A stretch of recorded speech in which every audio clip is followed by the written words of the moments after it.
You cannot change the old road that got you to the place you are right now. You cannot change the habits that got you to the path that you are right now by unlaying the tracks.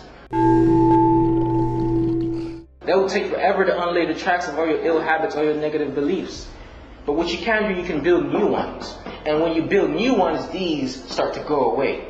But you have to be very self-aware to know how to do that. You have to be very alert about your life to know what is causing you to do that. What philosophies, what scripts, what things are actually affecting the things you're doing every single day. Once you begin to have that sense of awareness, then now you can consciously build new neurons that are fine together and wiring together. So what I've done is I created a morning routine that works for me and not against me. So that I know, okay, now I know I've been procrastinating on these tasks. I've been wanting to do this for years, but I'm like, I've been procrastinating on doing that because I'm not ready. So I worked on the scripts, then I started acting. You have to start acting every day by building an environment that will help you act.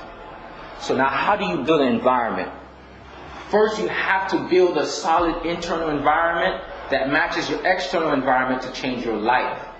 So now you have to look at the workspace that you're working at.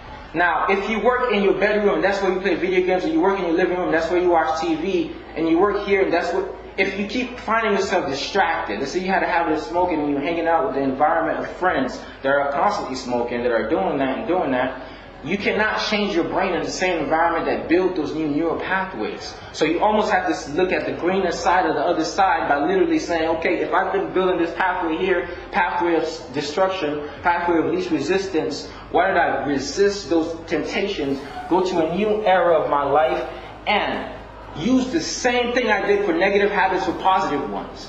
Being able to program my mind to the point where I know that it will be less resistance because this is already part of my philosophy. That I have to wake up and do this, I have to wake up and do that. So then, you don't have to work as hard. Now, if it's hard, you don't want to do it. If it's difficult, you don't want to go towards that route. So how do you make it easy? It has to become so effortlessly that you don't even have to think about it.